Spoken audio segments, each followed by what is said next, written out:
Eliane Cantanhede com a gente em Brasília. Enquanto isso, a gente coloca na conversa o Luiz Ratz, que é subeditor de internacional e colunista aqui do Estadão.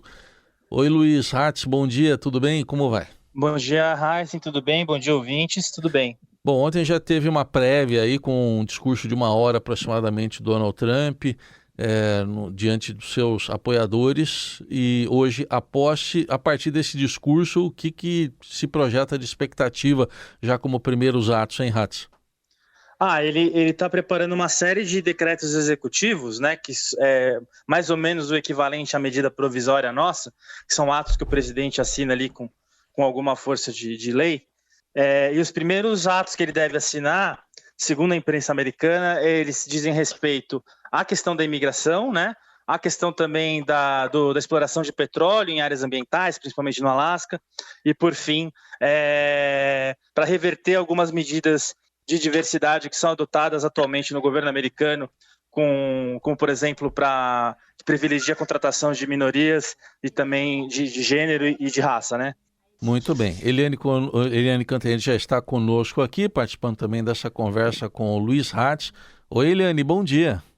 Oi, bom dia, nosso Raíssen Abac, nossos ouvintes e, claro, você, Luiz Ratz.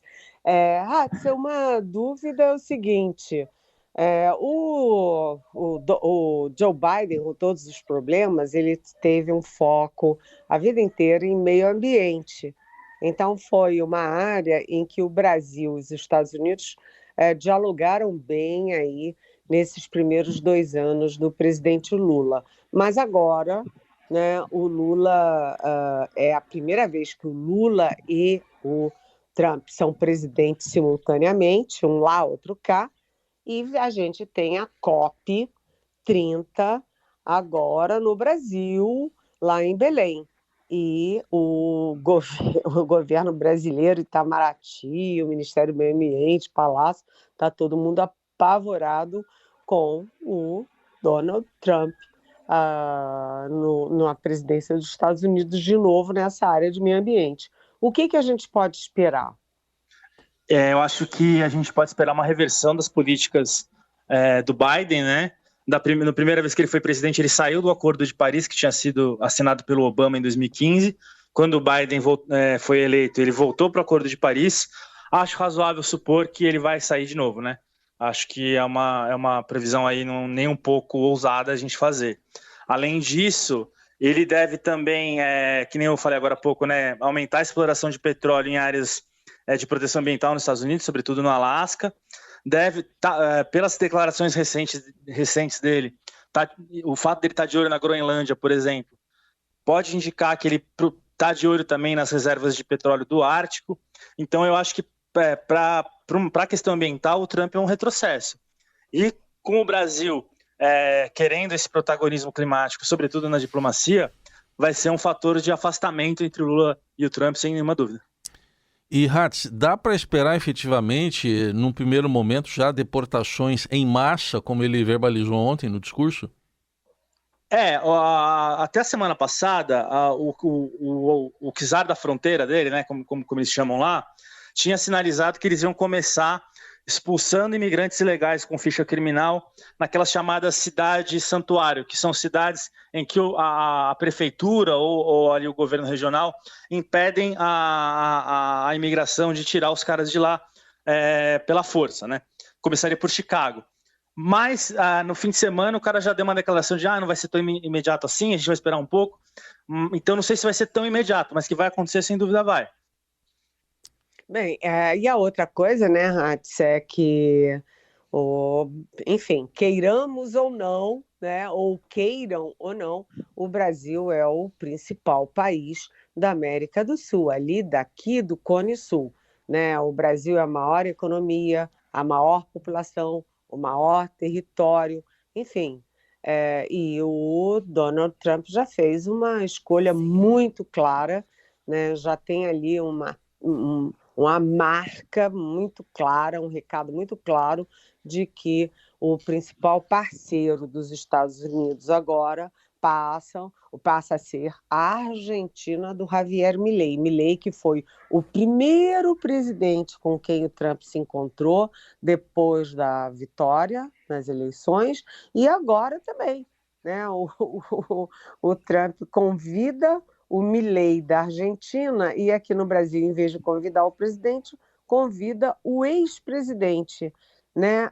Como é que a gente pode imaginar agora as relações dos Estados Unidos, nosso segundo maior parceiro comercial, com o Brasil?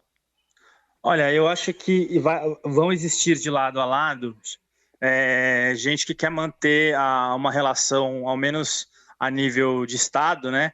Por conta justamente disso que você está falando. A gente é a maior economia da América do Sul, eles são os nossos segundo principal parceiro comercial. Existe um interesse americano de não deixar a China expandir a sua influência na América do Sul. Então, eu acho que uma ruptura total não interessaria nem a eles, nem a nós. Sobretudo, não interessaria a eles.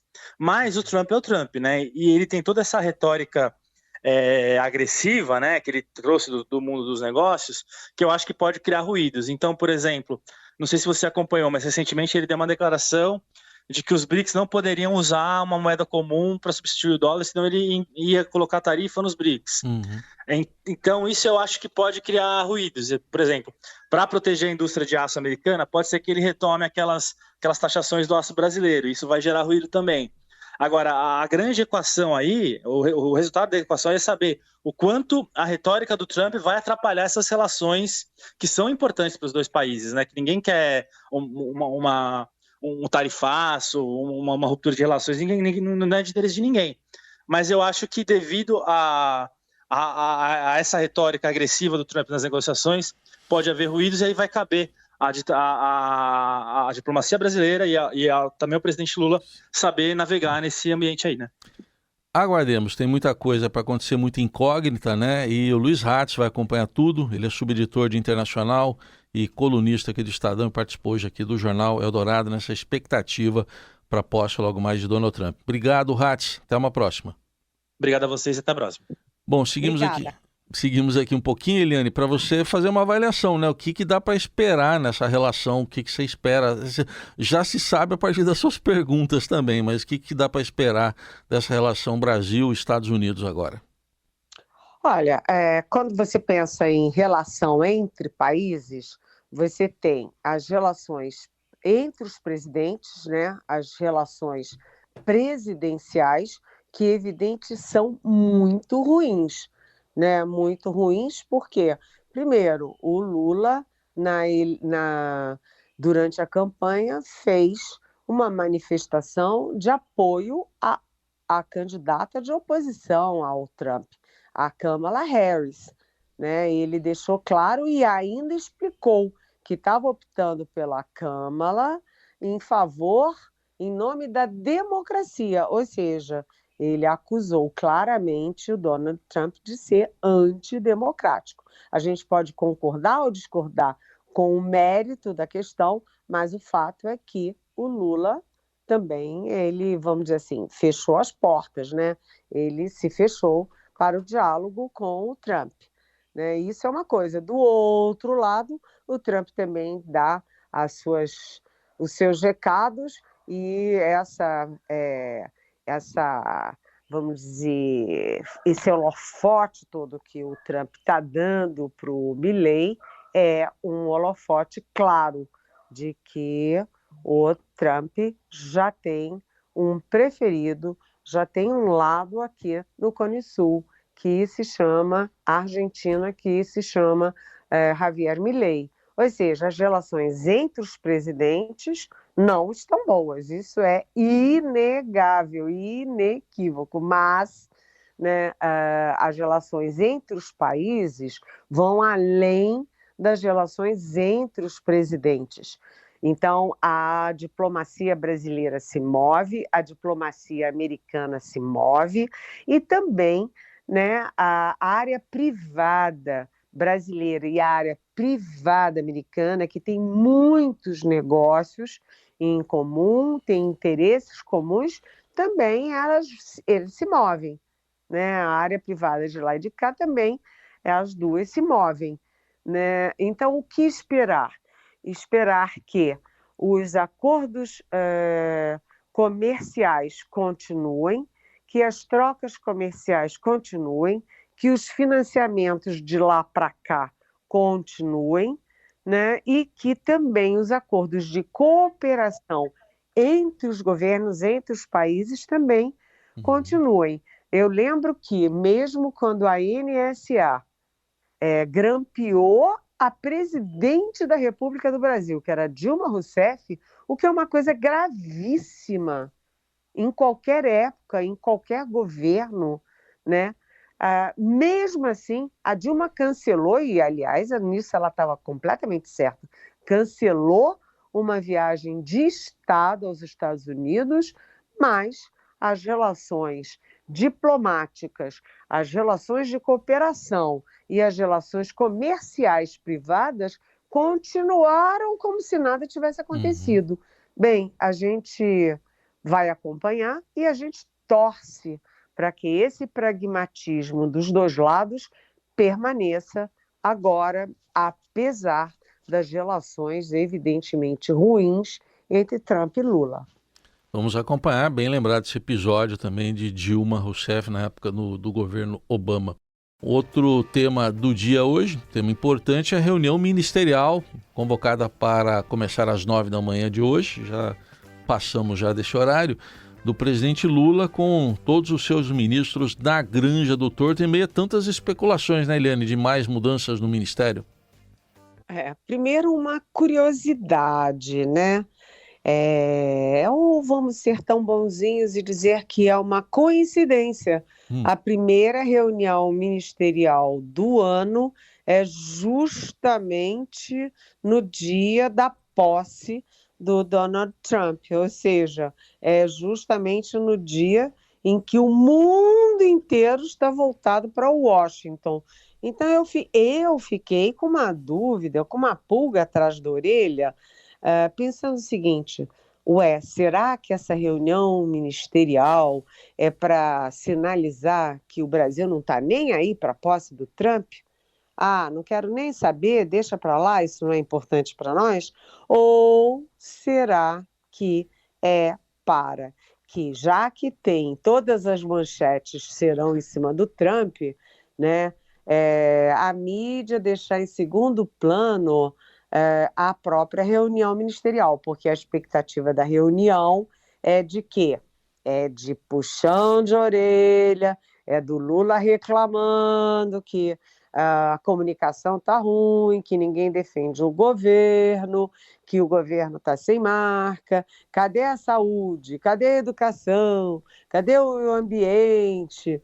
Então, o Lula vai fazer aquele monte de reclamação, e como os ministros não podem reclamar dele e dos erros dele, né, vai ficar ele dando bronca em todo mundo. Mas a grande novidade dessa reunião é a presença do Sidônio Palmeira, né, que é o novo chefe da comunicação social do governo, e a expectativa é de que, além do Lula, né, que vai fazer um discurso de abertura, um rápido discurso de abertura, depois os ministros falam, mas a grande estrela, os holofotes vão estar em cima do Sidônio. A expectativa é de que o Sidônio deu assim uma espécie de aula para os ministros não apenas defenderem o governo, mas como também defenderem as suas pastas, defenderem as suas políticas, os seus planos de uma forma melhor. A reunião vem não apenas no momento aí da posse, da chegada do Sidônio Palmeira, mas como uma das grandes derrotas do governo Lula, né?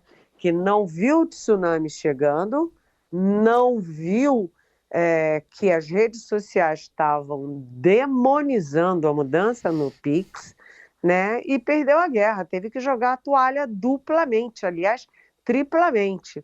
Primeiro, lançou a mudança do Pix, deu tudo errado, as redes sociais partiram para cima, criaram aí a versão de que o Lula ia, enfim, taxar o Pix, que o Lula ia usar o Pix para saber da vida de todo mundo e até para criar uma ditadura no Brasil. Eu ouvi isso do cuidador da minha mãe em São Paulo, né, que o Lula estava usando o Pix para criar uma ditadura no Brasil, né, controlar a vida de todos os cidadãos e cidadãs. Então, o tsunami veio, todo mundo estava vendo e o governo não viu, né? E, ao mesmo tempo, né, você tem também aí o governo teve que recuar, teve que jogar a toalha, o que é um vexame, e, além de tudo, teve que fazer uma medida provisória para dizer o óbvio. Primeiro, o governo não vai taxar o Pix. Segundo, que o Pix continua tendo o mesmo valor do dinheiro em espécie. R$ 1 corresponde a R$ 1, tanto na nota quanto no Pix, né? Então, foi vexaminoso e acendeu o sinal não mais amarelo, mas o sinal vermelho. Essa primeira reunião do ano é uma reunião muito importante e vai ser a portas fechadas, como você disse, na Granja do Torto, que é a residência de fim de semana do Lula. Aliás, o Lula está lá desde sexta-feira, né? O Lula gosta da Granja do Torto, quase uma casa de campo, né? E no final, quem vai resumir para os jornalistas é o Rui Costa, que é o chefe da Casa Civil, portanto, o coordenador do governo. E é pro dia inteiro, né, Helene? O dia inteiro O lá. dia inteiro, porque essa gente toda falando, você já imaginou? É muito ministro, né? E estou imaginando como é que seria a escolinha do professor Sidônio, essa que você descreveu aí, ele falando ali para os demais. Pode ter gente, não sei, né? Impressão aqui à distância. Pode ser gente que não vai gostar de ouvir conselhos, né? Não, mas acontece o seguinte, tem muita gente ali, principalmente dependendo da faixa etária, que vai dizer que não, esse negócio de internet é uma bobagem, só que o Nicolas Ferreira, que é uma bomba atômica contra o governo, teve 300 milhões de visualizações. Ou seja, se algum ministro continuar torcendo o nariz e querendo minimizar a força, a potência das redes sociais, eu acho que vai se trumbicar, né?